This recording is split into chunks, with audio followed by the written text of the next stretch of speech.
안녕하세요. 저는 이제 50살을 갓 넘긴 중년 여성입니다. 남편 사업이 잘 풀린 덕분에 젊었을 때는 어렵게 살아왔지만 지금은 사모님 소리도 들어보면서 살고 있네요.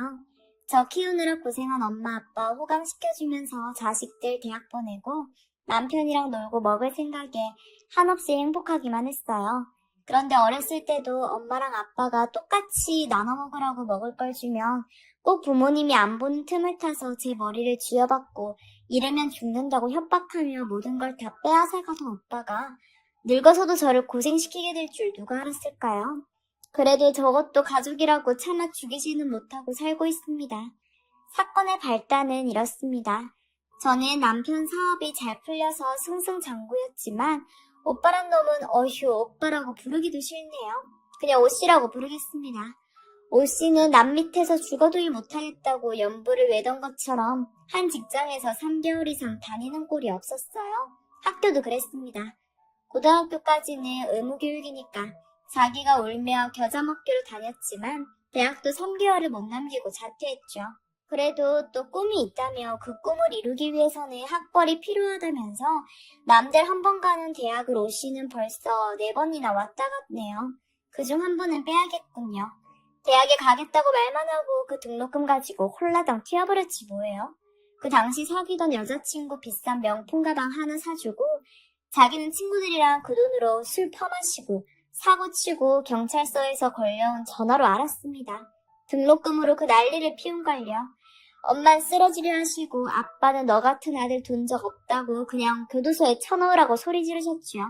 오빠는 그땐 잘못했다 싹싹 빌더니 다 뻥이었나 봐요. 그날 일이 그렇게 서운했다고 가족끼리 밥 먹는 자리가 있을 때마다 울먹이면서 말하거든요. 어떻게 하나밖에 없는 자식을 교도소에 넣을 생각까지 했냐고요.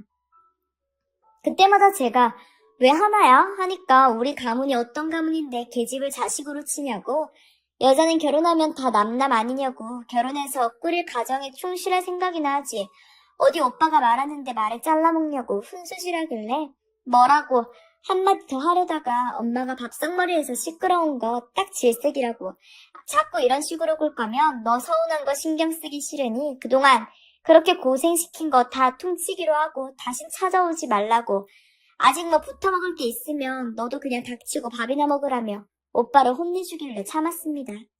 저희 어머니는 원래 아들이라면 죽고 못 사는 아들 바보셨는데 등록금으로 여자친구 명품 가방 사줄 때도 우리 아들이 가만 생각해보니 낭만과 기질이 있다 칭찬했던 분이었어요. 하지만 바들도둑이 소도둑 된다고 돌아가신 할머니가 어머니에게 유물로 남긴 것도 금은방에 팔아 자기 오토바이 사는 데에 돈 보태 쓰고 할아버지가 주신 것도 망가뜨리고 뭐 암튼 망나니 집만 골라서 하니 없어지지 않을 것 같던 엄마의 콩깍지도 벗겨지긴 하더라고요.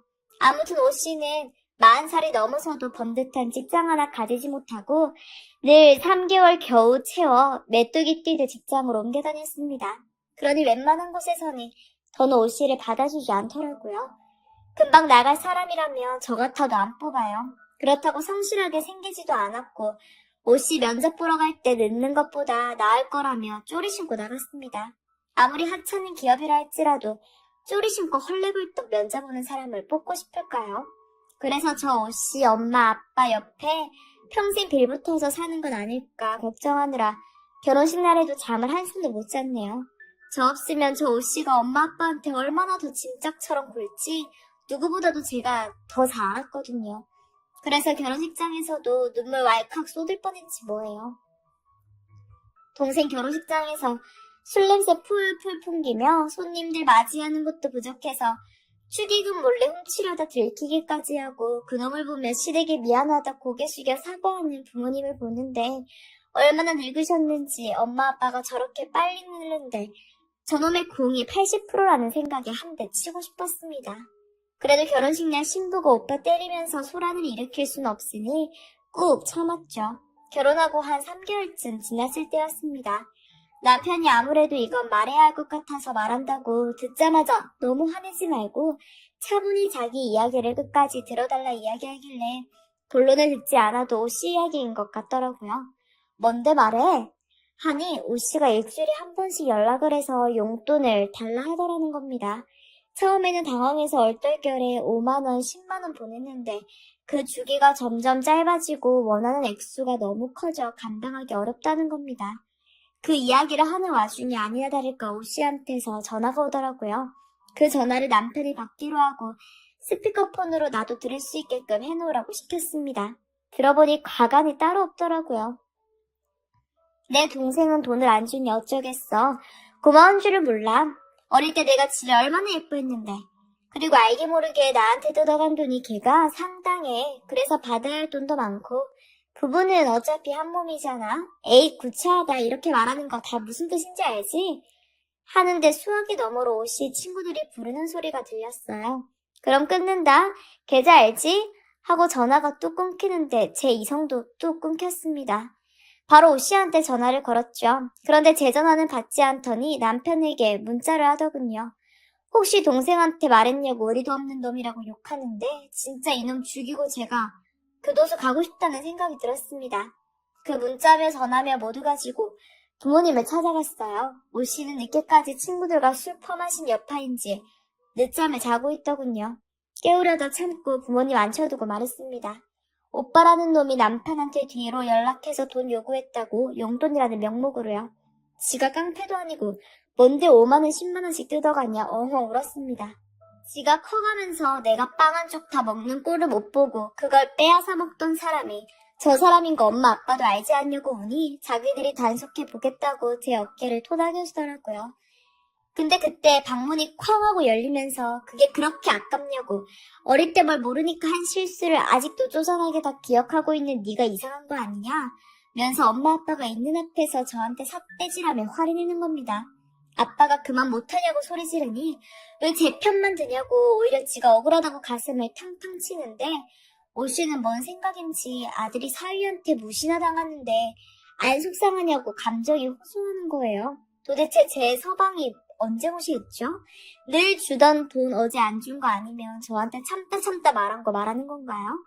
아빠가 오씨를 향해 너 진짜 이딴 식으로 할 거면 없는 아들이라고 생각하고 살 거니까 좋은 말로 할 때 닥치라고 하니 하나뿐인 아들 없어지면 대가 끊겨도 괜찮겠냐고 제가 아빠 제사상 차려줄 것 같냐고 차려주는 건 자기라고 으름장을 놓는 겁니다. 적반하장도 유분수지라고 생각하는데 아빠는 니까진 놈이 차려준 밥 먹고 죽어서 탈락이 싫다. 그리고 하는 짓을 봐도 네가 제사상 차릴 놈이 아니라는 거 누가 봐도 뻔하지 않냐? 기일도 까먹을 놈이다. 아니다. 이 자리에서 말해보자. 너 내 생일은 아니? 하니 오씨가 아직 잠이 덜 깼다고 갑자기 자기 방에 들어갔습니다. 그 일이 있고 엄마 오빠도 마음 독하게 먹고 30살 중반 넘은 아들을 출가시켰어요. 오씨는 직장도 없는 내가 당장 내보내면 뭘 먹고 사냐고 아우성이었지만 동생네한테 돈 뜯어가서 술 마시고 놀았던 친구들한테 먹여달라 해바라며 세게 나가시더라고요. 전 그러면 사람이 개가천선을 한다거나 아니면 일이라도 하게 될 줄 알았어요. 그런데 팔자라는 게 있는 건지 아니면 굶어 죽으라는 법은 없는 건지 뭐 전생에 나라라도 몇 개 구하고 죽은 건지 몰라도 오씨는 당당하게 집에 복귀하게 되었습니다. 아주 예쁘장하고 참한 아가씨랑 결혼하겠다고 했거든요. 처음에는 오씨가 결혼할 여자를 데리고 왔으니 남편이랑 빨리 본가에 오라는 말에 뻥인 줄 알고 헐레벌떡 달려갔어요. 가는 내내 그런 생각도 들더라고요. 오씨가 돈이 없으니 드디어 머리를 굴리다 해낸 생각이 결혼 자금을 목적으로 엄마 아빠 돈을 뜯어낼 심산이 아닌가 싶었죠. 합리적인 의심 아닌가요? 그거 아니고는 대체 어떤 여자가 그런 놈 좋다고 사귀겠냐고요. 사귀는 것도 부족해서 결혼까지 하다니 이건 말도 안 됩니다. 오씨가 자기가 국제 변호사라고 속이고 다니지 않은 이상 외모도 훌륭하지 못한데 말이죠. 갔는데 결혼 명목으로 돈을 뜯어낼 생각도 아니고 정말 결혼 허락 받으려고 온 거였습니다. 자기는 솔직히 말하면 그때 부모님에게 받은 상처가 너무 커서 허락이고 나발이고 자기 혼자 잘 먹고 잘 생각이었는데 와이프 될 사람이 그러면 안 된다. 그건 정말 너무도 큰 불효라며 오씨에게 부모님에게 가서 결혼하겠다 말씀드리자고 설득했답니다. 아니 저런 사람한테 이런 멀쩡한 사람이 붙는 게 믿기지 않아서 입을 떡 벌리고 했어요. 그리고 오씨처럼 훌륭한 아들을 키워낸 분들이 어떤 분들인지 꼭 얼굴을 보고 감사하다 말씀드리고 싶었다면서 얼굴을 붉히며 잘 키워주셔서 감사하다고 이 사람 데리고 잘 살아볼 테니 어머니 아버지 이제 이 사람 믿고 자주 왕래하는 거 허락해달라 하더군요. 아무래도 오씨가 전생에 나라를 구한 게 맞는 것 같지 않나요? 아무튼 그렇게 걸림돌 하나 없이 오씨의 결혼은 순탄했습니다. 상견례 때 뵌 오씨네 장인 장모님들도 딱 봐도 교양이 흐르는 사모님 뜻 같더라고요. 새언니가 왜 그렇게 사람이 좋나 했더니 이게 다 부모님의 영향이다 싶어 오씨가 정말 이번 생에는 덕이 없지만 전생에 나라 구한 값을 톡톡히 받는구나 하고 놀랍기만 했죠. 저희 엄마나 아빠도 새언니에게 늘 고맙다 너뿐이다 네가 사람 하나 만든 거다 등등 온갖 말들을 해가며 언니의 비위를 맞췄어요. 왜냐하면 새언니가 혹시라도 중간에 도망갈까봐요. 결혼식 전까지 솔직히 아무도 모르는 거잖아요. 결혼을 마치고 새언니네에서 해준 집에서 온 가족이 집들이를 간 날 아이를 임신했다는 말에 이런 경사가 또 있을 수가 있냐고 속만 썩이던 아들놈인데 새아기 덕분에 우리 집에도 이런 경사가 생겼다고 집에 복덩이가 굴려 들어온 것 같아 조상이며 뭐며 다 불러 다 감사하다 인사드리고 싶다고 엄마는 새언니 손을 꾹 잡고 우셨어요. 그동안 마음고생이 너무 심했던 탓이죠. 그런 엄마 마음은 하나도 모르는 오씨는 어깨를 으쓱이며 자기 같은 남편 어깨가 어디 쉬운 줄 아냐는 신밥 먹는 소리를 하고 있으니 새언니가 듣고 빈정상할까 싶어 저희 남편이랑 제가 고생했지 뭐예요. 그리고 첫 조카가 태어났습니다. 아직 신생아라 그런지 언니 얼굴도 잘 안 보이고 오빠 얼굴도 잘 안 보였지만 저희 눈에는 너무 예쁘고 귀엽기만 하더라고요.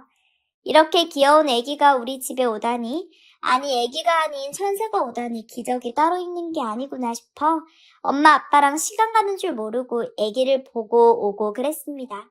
그 예쁜 첫 조카가 100일이 지나고 둘도 지나고 오빠는 장인네에서 차려준 작은 가게의 사장님이 되어 예전과 다른 책임감으로 3개월이 넘도록 매장을 꾸리며 제법 장사하는 방법을 익혀 실속 있게 키워나가는 것 같더라고요. 그런데 언제부터인가 오빠의 사업이 조금 기울기 시작해 새언니네 집에서 돈을 대주기도 하면서 불안불안해지는 겁니다. 오빠도 전과 달리 자신감을 잃어 좀처럼 길을 펴지 못하는 걸 보니 저 인간한테 이런 모습이 있었나 싶어 저도 모르게 도와줄까 하는 마음이 들었을 정도입니다. 솔직히 오씨가 고생하는 건 저한테 영향이 하나도 없었습니다. 마음 절대 쓰이지 않고요. 다만 한없이 착한 우리 새언니 그리고 눈에 넣어도 아프지 않을 정도로 내 새끼 같은 우리 조카가 고생할 거 생각하면 밤잠을 설치게 되더군요. 그래서 남편한테 잘 말해서 엄마 아빠 몰래 오씨를 좀 도와줬습니다. 새언니가 전화에 울며 고맙다고 하길래 울컥하는 마음에 남편 몰래 돈을 조금 더 보태주었어요. 언니랑 조카 맛있는 거 많이 사 먹으라고요. 그렇게 몇 년이라는 시간이 흐르면서 새언니랑 저는 자매라고 해도 어색하지 않을 만큼 많이 친해지게 되었어요. 서로 속마음 얘기도 하고 시댁 얘기나 친정 얘기를 서스럼 없이 하게 되었죠. 남편 흉도 가끔 보면서요. 자매가 있는 친구들이 부러웠는데 나에게도 천사 같은 언니가 생겼다는 사실에 친구들에게 역으로 자랑하기도 했답니다. 그런데 어느 날 아가씨한테는 말해도 되지 않을까 싶다고 자기 지금 너무 힘든 일이 있는데 혼자만 앓고 있기에 이러다 마음에 병이 생길 것 같다 하는 겁니다. 무슨 일이냐고 물으니 부모님 사업이 쫄딱 망했는데 엎친 데 덮친 격으로 아버님이 많이 편찮으시다는 거예요. 어머님도 충격으로 몸이 많이 좋지 못해 두 분을 돌봐줄 사람이 자기밖에 없는데 아이도 있고 오빠 사업도 전처럼 풀리고 있지 않아서 가고 싶어도 가고 싶다고 말도 할 수 없고 그렇다고 돈을 보탤 여력도 없으니 어떻게 해야 할지 모르겠다고 울먹이는 겁니다. 그래서 제가 조금 오지랖이지만 새언니에게 허락을 구하지 않고 요즘 언니네 많이 힘든 것 같으니 엄마 아빠가 옷이 개가천선 해준 거 생각해서 은혜 갚는다 생각하고 돈으로든 몸으로든 어떻게든 좀 도와주는 거 어떻겠냐고 제안했습니다. 저도 도울 게 있다면 뭐든 돕겠다고요. 그런 게 가족 아닌가요? 솔직히 따지자면 새언니는 가족이라기보다는 저희에게 은인과 다름없었기 때문에 싫어도 싫은 내색 하지 않고 두 팔 걷고 나서서 도와야 맞다고 생각했습니다. 아버지는 그 길로 새언니를 불러 네 마음 편할 것 같은 방법을 얘기해주며 우리가 최대한 거기에 맞춰 돕겠다고 하셨죠. 언니는 이런 가분한 마음 받아도 될지 모르겠다고 한사코 거절하였지만 아버지와 어머니가 우리는 너를 딸로 생각한다며 언니를 설득해 도와주기로 하였습니다.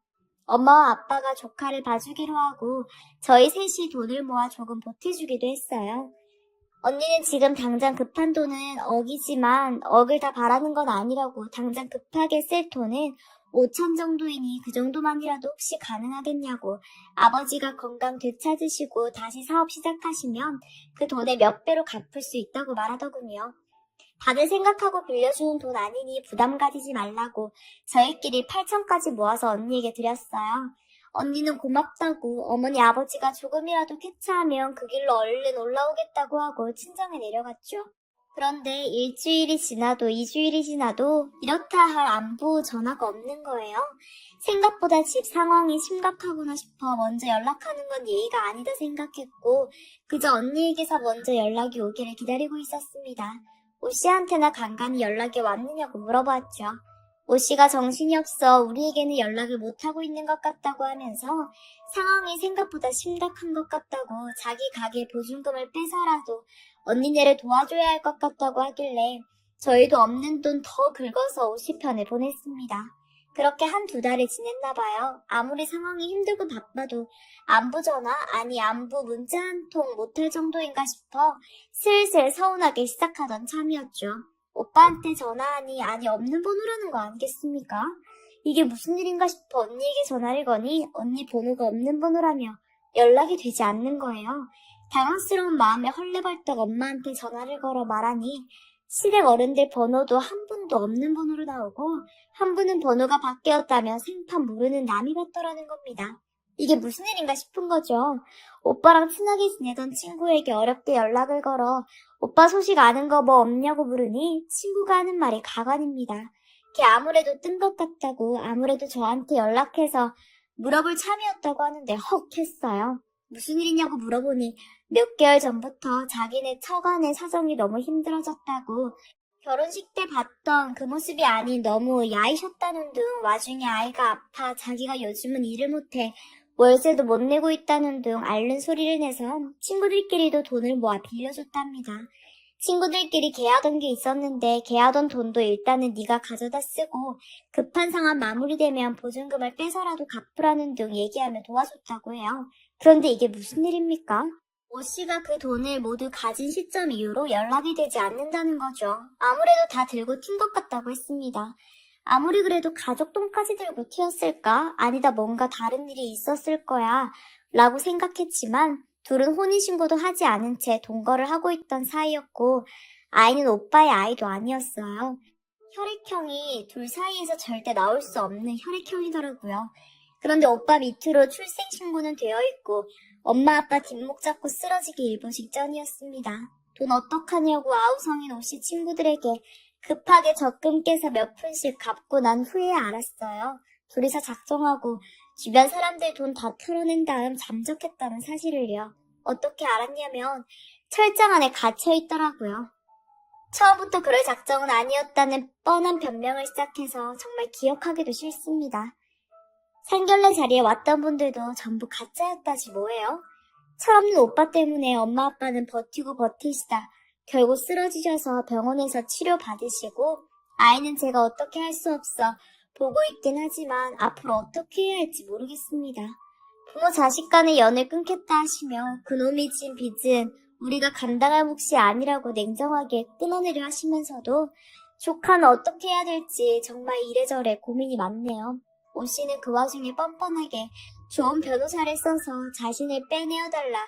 자기가 이렇게까지 한 데에는 저희의 믿음과 지지나 지원이 없었기 때문이라는데 정말 이놈 죽이고 제가 깜빵 안에 대신 들어가고 싶어요. 여러분 절대 사람 겉모습만 보고 속으시면 안 돼요. 명심하고 또 명심하세요. 제 사연은 여기까지입니다. 들어주셔서 감사해요.